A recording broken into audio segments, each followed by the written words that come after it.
ठीक है,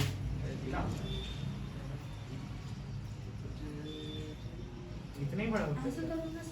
ठीक है, ये हो गया।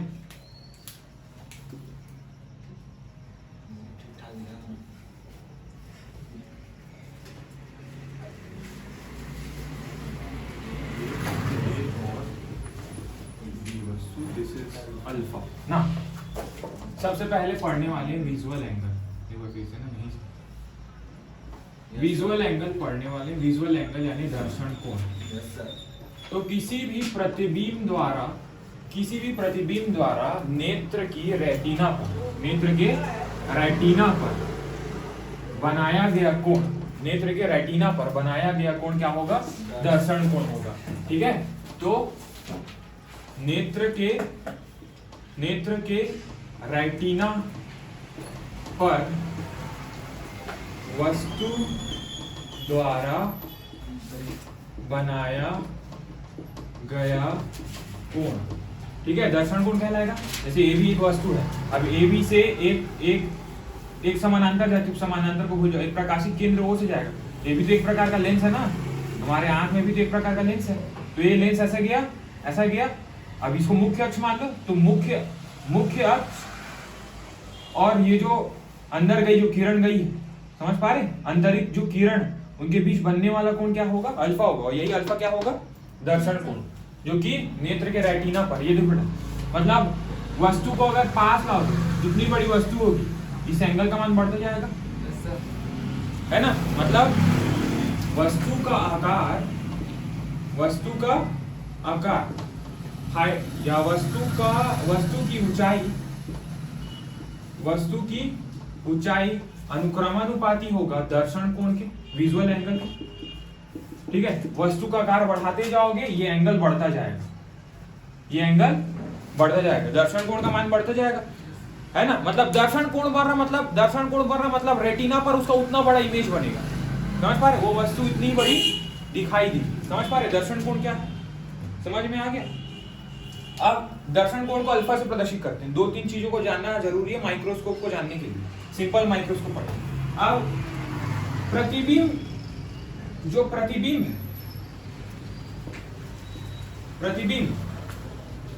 मान के चलो कि कोई तुम इंस्ट्रूमेंट यूज कर रहे हो, ऑप्टिकल इंस्ट्रूमेंट, है ना। उसके द्वारा ऑप्टिकल इंस्ट्रूमेंट से जो वस्तु का प्रतिबिंब बनाया गया हमारे आंखों पर, उस प्रतिबिंब को हम बीटा से प्रदर्शित करेंगे।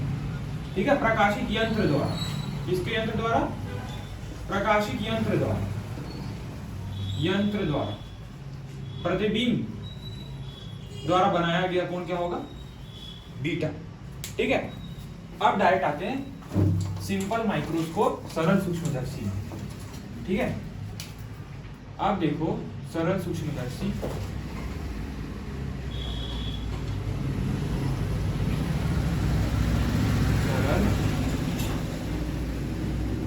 सूक्ष्मदर्शी,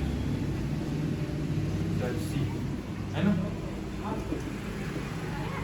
सिंपल माइक्रोस्कोप। अब सिंपल माइक्रोस्कोप क्या है? एक प्रकार का क्या है? सिंपल माइक्रोस्कोप एक प्रकार का क्या है? उत्तल लेंस। सिंपल माइक्रोस्कोप मतलब उत्तल लेंस। सिंपल माइक्रोस्कोप का एक उदाहरण बताऊं, मैग्नीफाइंग ग्लास यूज करते हो ऐसे धूप में जलाने के लिए, वो क्या है? एक प्रकार का सिंपल माइक्रोस्कोप है। ठीक है, जिसको वस्तु को एकदम ज्यादा तो नहीं लेकिन कई हदों तक आप आवर्धित कर सकते हो, यानी बड़ा कर सकते हो, मैग्नीफाइंग कर सकते हो। समझ पा रहे? मैग्निफिकेशन बोलते हैं, आवर्धित करना मतलब छोटी सी वस्तु को बड़ा करके दिखाना। ठीक है ना। तो माइक्रोस्कोप क्या है? एक प्रकार का उत्तल लेंस। क्या है? उत्तल लेंस, यानी कॉन्वेक्स लेंस। कॉन्वेक्स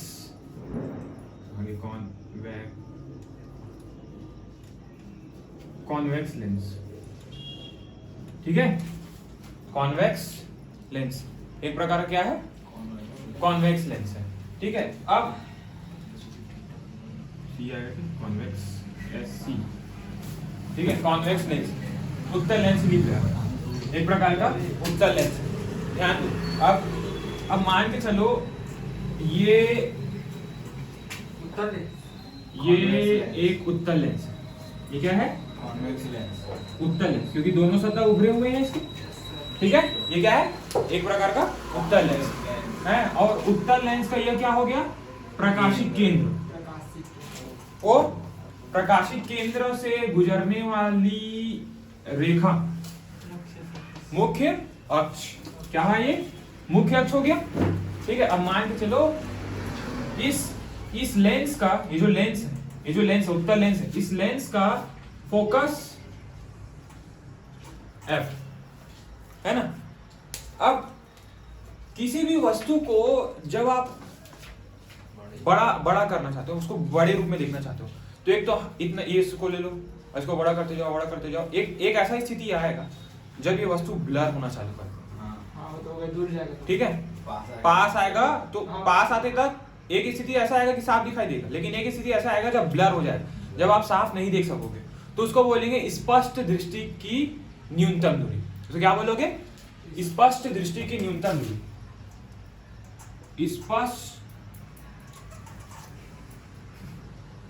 स्पष्ट दृष्टि की न्यूनतम दूरी। स्पष्ट दृष्टि की न्यूनतम दूरी, जिसको D से प्रदर्शित करते हैं। मतलब एक ऐसा दूरी जिसके बाद जब आप वस्तु को पास लाओगे तब वस्तु ब्लर हो जाएगा, आपको दिखाई नहीं देगा। होता है, समझ पा रहे? वस्तु तो दिखाई देता है, साफ दिखाई नहीं देती। यहाँ तक क्या? मतलब ब्लर हो जाएगा ना, बोलने का मतलब तो यही, वस्तु साफ दिखाई नहीं देगा। ठीक है, अब वो जो डिस्टेंस है वो कितना है? तो स्पष्ट दृष्टि की न्यूनतम दूरी 25 सेंटीमीटर होती है। कितनी सेंटीमीटर? 25 सेंटीमीटर। 25 सेंटीमीटर से पास आप किसी वस्तु को लाओगे तो आपको साफ नहीं दिखाई। ठीक है, तो स्पष्ट दृष्टि, स्पष्ट यानी साफ सुथरा दृष्टि के लिए आपको न्यूनतम दूरी एटलीस्ट 25 सेंटीमीटर चाहिए। ठीक है, अब कोई वस्तु है जिसको आप आवर्धित रूप में देखना चाहते हो। ठीक है, अब वो वस्तु एक उत्तल लेंस के मुख्य फोकस और प्रकाशित केंद्र के मध्य रखा हुआ है। ये मान के चलो ये A और B क्या है? ये वस्तु A और B एक वस्तु जो मुख्य फोकस और प्रकाशित केंद्र के मध्य रखा हुआ है। अब एक ध्यान दोगे ना, ध्यान दोगे। अब एक प्रकाश मुख्य के समानांतर लेंस से टकराएगी है, और एक प्रकाश किरण इसके प्रकाशित केंद्र O से निकलकर प्रकाशित केंद्र O से होकर जाएगी। कहां से जाएगी? प्रकाशित केंद्र O से जाएगी। अब यहां से ये भी होगा, ये देखो, तो झुक नहीं जा रहा है, झुक नहीं जा रहा। परावर्तित फरक होगा। अरे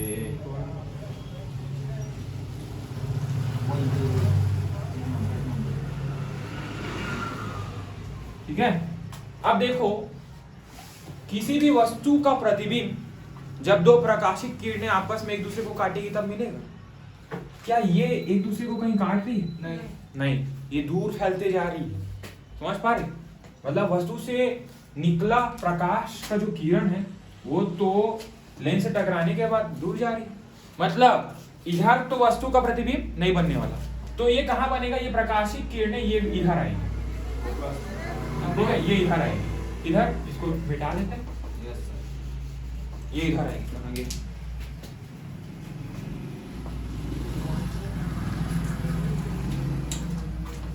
ये इधर आके कहीं मिलेगी, ये इधर आके कहीं मिलेगी।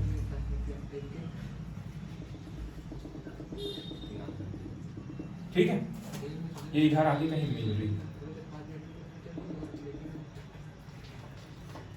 काटेगा ना। और ये वाली जो प्रकाश किरण है, इस प्रकाश किरण को इधर बढ़ा दो और इस प्रकाश को इधर बढ़ा दो। ठीक है, ठीक है, समझ पा रहे हो? और जहां बस ये रेखाएं आप इधर एक्सटेंड कर, आपको प्रतिबिंब यहां दिखेगा और वस्तु से बड़ा दिखेगा। आप इसको A1 B1 बोल दो, A1 B1 बोल दो। A1 क्या बोल दो? A1 और B1। समझ पा रहे हो? ये रेखाएं इधर तो नहीं मिल रही है, लेकिन ये विपरीत ऐसे मिली, समझ पा रहे, ये विपरीत मिली है ना। अब देखो वस्तु का आकार इतना बड़ा और ये प्रतिबिंब जहाँ ये रेखाएं मिल रही है ये ज्यादा बड़ा दिख रहा है, आवर्धित हो चुका, ठीक है। अब आपको ये पता होना चाहिए, क्या पता होना चाहिए कि ये प्रकाशिक केंद्र और ये वस्तु के मध्य की दूरी, जिसको आप किससे प्रदर्शित करते थे, U से, ठीक है, जिसे आप U से प्रदर्शित करते थे, और ये प्रतिबिंब। अब सूक्ष्मदर्शी का सरल सूक्ष्मदर्शी का आवर्धन क्षमता, क्या क्षमता, आवर्धन क्षमता, मैग्निफिकेशन ऑफ सिंपल माइक्रोस्कोप। आवर्धन क्षमता क्या होता है, ध्यान दो, क्या होता है, बस प्रतिबिंब द्वारा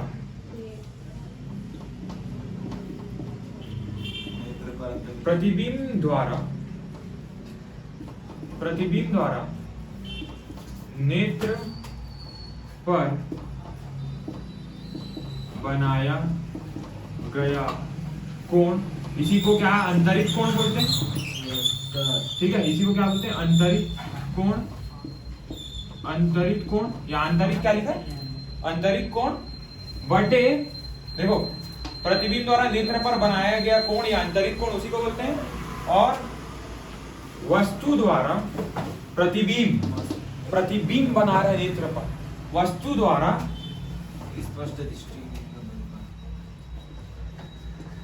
स्पष्ट दृष्टि की न्यूनतम दूरी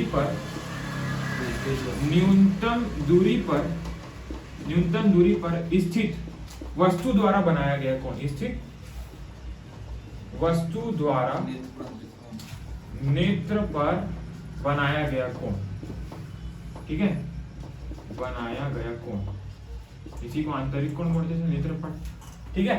तो देखो जो आवर्धन क्षमता है, आवर्धन क्षमता का मतलब वो माइक्रोस्कोप जो आप ले रहे हो यूज में, वो कितना पावरफुल है, वो किसी छोटी सी वस्तु को कितना बड़ा दिखा सकता है।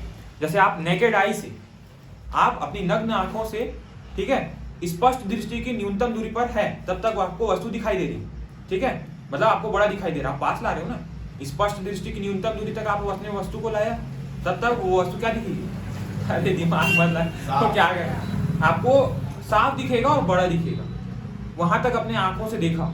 अब उसके बाद माइक्रोस्कोप लगाया, अब माइक्रोस्कोप उससे पास लाने पर उस वस्तु को और कितना बड़ा दिखा सकता है, वो उस माइक्रोस्कोप का पावर यानी आवर्धन क्षमता हो, वो कितना उसको आवर्धित कर रहा है, कितना बड़ा कर रहा है, समझ पा रहे, तो उसका आवर्धन क्षमता समझ में आ रहा है, इंग्लिश में क्या बोलते हैं, मैग्निफिकेशन पावर है ना, या मैग्नीफाइंग पावर, ठीक है, ठीक है। अब देखो इसको एम से प्रदर्शित करते हैं, इसको किससे प्रदर्शित करते हैं, एम से प्रदर्शित करते हैं, इसको एम से प्रदर्शित करें। और नेत्र द्वारा बनाया गया कोण, प्रतिबिंब द्वारा बनाया गया नेत्र पर कोण, इसको पहले बता चुका हूं, बीटा बताया था पहले। और वस्तु द्वारा स्पष्ट दृष्टि की न्यूनतम दूरी पर नेत्र, वस्तु बना रहा है नेत्र पर, तो कौन सा कोण बन रहा था, अल्फा। अब देखो ये जो लेंस है, ये लेंस है, अब वस्तु फोकस दूरी से कम में रखा हुआ है, ये मान के चलो कि ये जो जगह है ना, अब इसको मैं मिटा देता हूँ, ये तो हो गया ना, ये हो गया ना, इसको वीडियो में एक बार पॉज करके इसको नोट कर लेना, ठीक है।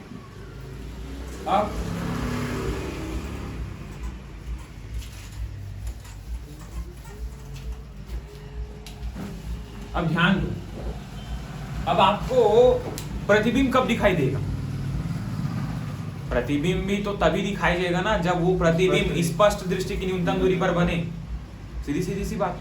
बड़ा बन रहा है तो क्या हो गया, वो एकदम पास ही है, प्रतिबिंब भी आपको दिखाई नहीं देगा, ब्लर दिखाई देगा, इसलिए माइक्रोस्कोप को एडजस्ट करते हैं, ऐसा एडजस्ट करते हैं कि उसका जो प्रतिबिंब है वो न्यूनतम दूरी की स्पष्ट दृष्टि पर बने, समझ पा रहे। तो ये न्यूनतम दूरी स्पष्ट दृष्टि को किससे प्रदर्शित करते हैं, डी से, है ना, समझ पा रहे। डी से प्रदर्शित करेंगे। स्पष्ट दृष्टि की न्यूनतम दूरी किसे प्रदर्शित करेंगे? डी से। अब आप मेरे को एक बात बताओ, वस्तु कब दिख रहा था? जब स्पष्ट दृष्टि की न्यूनतम दूरी पर स्थित हो। तो मान के चलो कि यहाँ पर जब वस्तु था, है ना, तब उसको आप A2 B1 बोल रहे हो, ठीक है, और A1 यहाँ पर था जब वस्तु, तब तो दिखाई दे रहा था। अब इसके द्वारा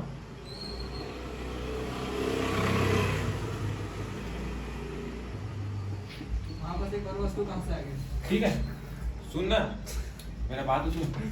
ये यहाँ पर था तब दिखाई दे रहा था, ठीक है, ये यहाँ पर था तब दिखाई दे रहा था। स्पष्ट दृष्टि की न्यूनतम दूरी पर था वस्तु, तब आपको दिखाई दे रहा था। लेकिन इसके पास लाए तो आपको दिखाई नहीं देगा, क्योंकि वो ब्लर हो जाएगा। अब आपने क्या किया, आपको किसी लेंस से उस वस्तु को देखना, माइक्रोस्कोप से देखना, तो वस्तु तो पास होना चाहिए ना लेंस के, समझ पा रहे हो ना? तो वस्तु को इस प्रकार रखा जाता है कि वो वस्तु के प्रकाशित केंद्र और उसके फोकस दूरी के मध्य वस्तु को रखा जाता है, तभी उसका प्रतिबिंब बड़ा हमको आवर्धित दिखाई देता। समझ पा रहे? अब तुमको आवर्धन क्षमता को m से प्रदर्शित करते हैं बताया, ठीक है। प्रतिबिंब द्वारा बनाया गया कोण यानी बीटा अपॉन अल्फा नेत्र द्वारा वस्तु पर स्पष्ट दृष्टि की न्यूनतम दूरी पर है तब बनाया गया कोण के अनुपात को ही आप आवर्धन क्षमता बोलते हैं। अब देखो, ध्यान दो। अब इसको आप tan alpha upon tan beta भी लिख सकते हो। tan alpha upon tan alpha. हाँ, अब देखो, जब वस्तु यहाँ पर था तब आपको दिखाई दे रहा था, वस्तु यहाँ पर था तब आपको दिखाई दे रहा था, क्योंकि न्यूनतम दूरी पर था, आपको क्लियर दिख रहा था। तो वस्तु द्वारा बनाया गया कोण क्या होता था? अल्फा। आना बोलो, अल्फा होता था वस्तु द्वारा बनाया गया कोण। और प्रतिबिंब, देखो, प्रतिबिंब वस्तु द्वारा बनाया गया कोण, ठीक है, जब वस्तु यहां पर था। प्रतिबिंब द्वारा बनाया गया कोण बीटा, किससे प्रदर्शित करेंगे? बीटा। प्रतिबिंब, देखो प्रतिबिंब, ये वाले देखा ना, ये वाला आ रहा है ना प्रतिबिंब का, समझ पा रहे ना? ये वाला फॉलो हो रहा है ना त्रिभुज, ये वाला बेटा,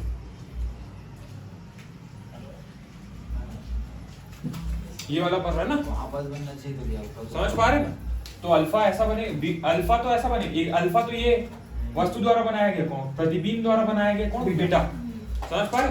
तो देखो बीटा का मान अल्फा से ज्यादा है, ऑब्वियस सी बात है, ज्यादा ही होगा भाई, प्रतिबिंब बहुत बड़ा हो जा रहा है, ठीक है। अब tan अल्फा की वैल्यू निकालते हैं। tan अल्फा के लिए आप इस वाले त्रिभुज को लीजिए, त्रिभुज ABO और O, ABO को लीजिए, ABO को। अब आपको tan थीटा की वैल्यू क्या होती है? आधार बटे लंब। लंब बटे आधार, ठीक है, क्या होती है? दाल बटे कक्का। लंब बटे आधार, लंब बटे आधार होती है tan का मान। अब tan अल्फा की वैल्यू निकालनी। अब देखो, इस वाले त्रिभुज को देखना है आपको, कौन से वाले? ये वाले, इसको मैं अलग निकाल देता हूं, ये आपको ठीक है। ये जो कोण है ये अल्फा है, यस सर। और ये प्रकाशित केंद्र वो हो गया है, ये B1 हो गया, और ये A2 हो गया, जब स्पष्ट दृष्टि की न्यूनतम दूरी पर वस्तु, ठीक है, ठीक है। अब लंब क्या होगा इसमें?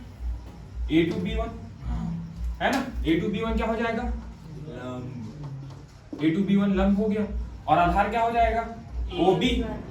OB1 आधार हो जाएगा। अब मेरे को एक बात बताओ, ये जो A2 B1 जो वस्तु का आकार है, ये AB1 के बराबर ही तो है। ये तो असली में वस्तु तो यहाँ रखी हुई है ना, समझ पा रहे? आप tan अल्फा यहाँ से मेजर कर रहे, जब आपको दिखाई दे रहा था तब तक, बिना लेंस से, समझ पा रहे? लेकिन वस्तु तो यहाँ पास रखी हुई है, और उसकी वैल्यू क्या है? AB वैल्यू है ना, यस सर। वस्तु की ऊंचाई क्या है? AB है ना। मान के चलो ये जो वस्तु का जो हाइट है ना, इसको H0 क्या मेजर कर लो? HO कर लो, HO हाइट ऑफ ऑब्जेक्ट, ठीक है। अब A2 B1 किसके बराबर है? A2 B1 किसके बराबर है? AB के बराबर। और OB1, ये देखो OB1 स्पष्ट दृष्टि की न्यूनतम दूरी है। OB1 क्या है? D ना, स्पष्ट दृष्टि की न्यूनतम दूरी, D, समझ में आ गया? अब इसको समीकरण नंबर, इसको मत दो समीकरण नंबर, ये tan अल्फा की वैल्यू हो गई। अब tan बीटा निकालते हैं। बीटा कौन बना रहा है? प्रतिबिंब, प्रतिबिंब द्वारा बनाया गया कोण, ठीक है। अब बीटा अगेन लंब बटे आधार होता है। अब आपको इस वाले त्रिभुज को देखना है, इस बड़े वाले त्रिभुज को देखो, देखो बेटा, ये वाले त्रिभुज को देखना है, ये वाले त्रिभुज को, ठीक है। A1 B1 ठीक है, तो इसका लंब A1 B1 हो गया और आधार क्या हो जाएगा? OB1, ठीक है। तो लंब हो जाएगा, अब देखो मेरे तरफ ध्यान दो, ये बड़ा वाला त्रिभुज भी है, ठीक है। जितना एंगल इसका है, जितना एंगल इसका है, उतना ही एंगल इस छोटे वाले भी त्रिभुज का है। Yes sir. देख लो, बीटा इसका भी है और बीटा इसका भी है, तो इसको लेने के बजाय इसको ले लेते हैं, ठीक है। तो इस त्रिभुज के लिए, इस त्रिभुज के लिए, इस त्रिभुज के लिए AB upon लंब क्या हो जाएगा? AB, AB upon OB, लंब क्या हो जाएगा? AB, है ना। और आधार क्या हो जाएगा? OB, OB हो जाएगा, वो भी नहीं है। ठीक है। आधार क्या हो जाएगा? OB हो जाएगा। अब यहाँ पर स्केल होगा, ठीक है। अब tan अल्फा और tan अल्फा की वैल्यू भी निकल गई, tan बीटा की वैल्यू भी निकल गई। अब tan अल्फा और tan बीटा की वैल्यू के यहाँ पास रखते हैं, चलो रखते हैं, ठीक है, रखते हैं। तो m बराबर tan अल्फा देखो B upon A, ऊपर होगा ना, उल्टा होगा वो, tan अल्फा tan नीचे beta upon आएगा। tan alpha होगा ना। हाँ sorry tan beta upon tan alpha होगा, tan beta upon tan alpha होगा, ठीक है। सॉरी तो मैग्नीफाइंग पावर निकालने के लिए m इज इक्वल टू, अब बीटा की वैल्यू रखेंगे, तो tan बीटा कितना आया? tan बीटा कितना आया? AB upon D AB upon OB, OB upon, ठीक है। tan अल्फा की वैल्यू कितनी है? AB upon D। AB upon D, AB cut जाएगा, कट जाएगा, AB कट, देखो कट गया, AB कट गया, तो क्या बचे यहाँ पर? D upon U upon D। D upon OB, D ऊपर चले जाएगा, OB नीचे आएगा, D अपॉन OB। अब O और B, सॉरी O और B, ये क्या है? U वस्तु से प्रतिबिंब की प्रकाशित केंद्र से वस्तु की दूरी यानी U होगा कि होगा? तो OB किसके बराबर है? U के बराबर है, लेकिन माइनस U इस साइड ले रहे हैं, सिग्मा परिपाटी। अब देखो स्पष्ट दृष्टि की न्यूनतम दूरी भी तो इस तरफ है, ऋणात्मक तरफ, तो D को भी आप माइनस D लोगे, ठीक है, माइनस D लोगे ना। तो M बराबर minus D upon minus U, minus minus करता तो M की वैल्यू आप क्या आ गई? D upon U, D upon U, D upon U क्या आ गई आपकी? वस्तु की दूरी आ गई, ठीक है। सो M बराबर D अपॉन U, ठीक है। यहाँ तक आपको बनाना है, यहाँ तक आपको बनाना है, यहाँ तक आपको बनाना है। अब इसमें दो केस हैं, इसको भी बनाना। इसमें दो केस है, दो स्थितियां हैं। वो स्थितियां क्या क्या है देखते हैं, समझ में आ गया यहाँ तक? अब इसमें दो स्थिति है, वो दो स्थिति क्या क्या है अनंत पर देखो। दो स्थितियां क्या क्या? पहला स्थिति स्थिति क्या है बेटा? जब वस्तु, जब प्रतिबिंब स्पष्ट दृष्टि की न्यूनतम दूरी पर बने, ऐसा केस है पहला, ठीक है। तो जब वस्तु का प्रतिबिंब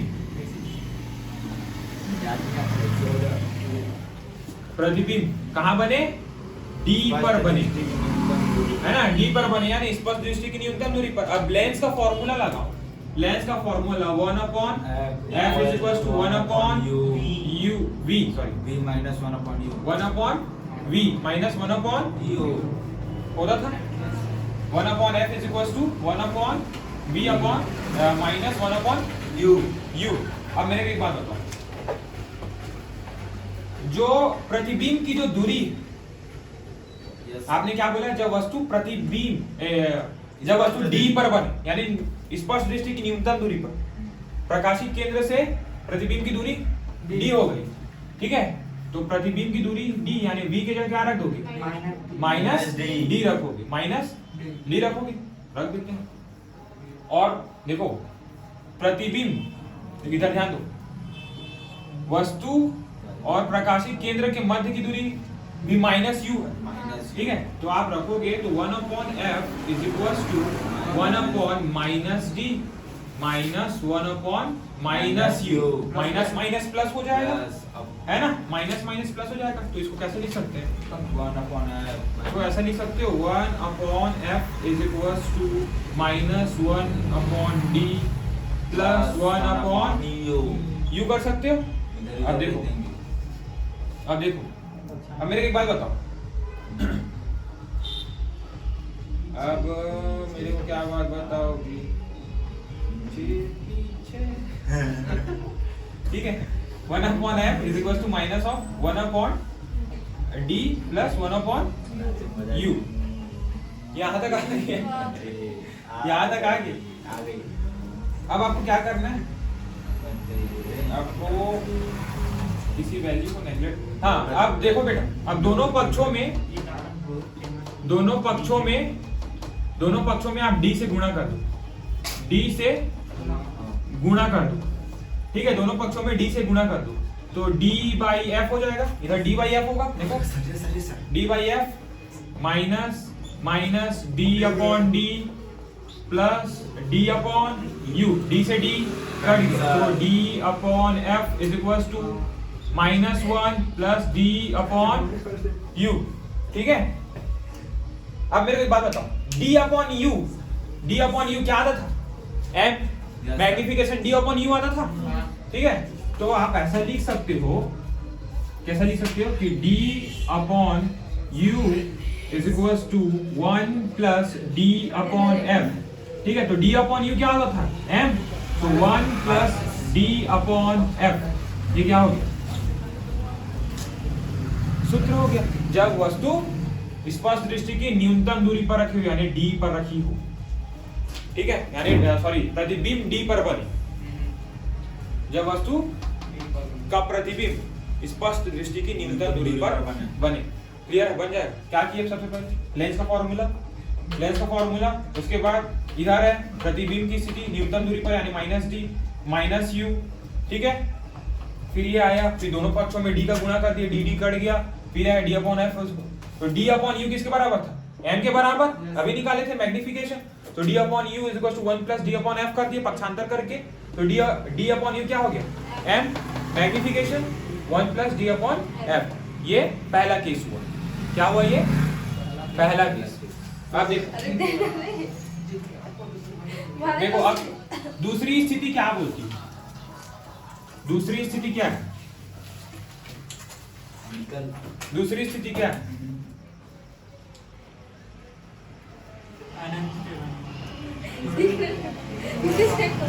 क्या है दूसरी स्थिति, क्या है बोलते एक बार, जब प्रतिबिंब अनंत बने,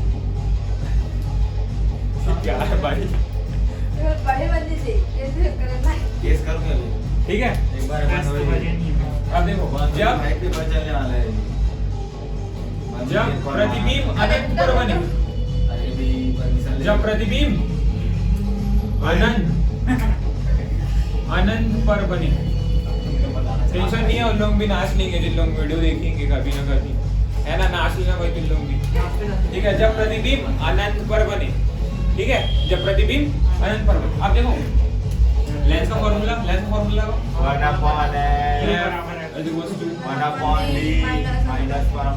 1/v माइनस 1/u 1/, प्रतिबिंब अनंत पर बने, प्रतिबिंब अनंत पर बने, मतलब ये दूरी, मेरे पास बहुत सारा का, ठीक है। अब देखो अनंत पर बने मतलब जो v है वो इंफिनिटी के बराबर होगा, और 1/∞ इज इक्वल्स टू 0, ठीक है। So 1/f is equals to 1/f is equals to 1/∞ minus 1/- of u, so 1/∞ is equals to 0, so 1/f plus is equals to 1/u 1/ plus u हो जाएगा, समझ पा रहे, प्रूफ आ रहा है कि नहीं आ रहा, समझ में आ गया ना, एकदम क्लियर।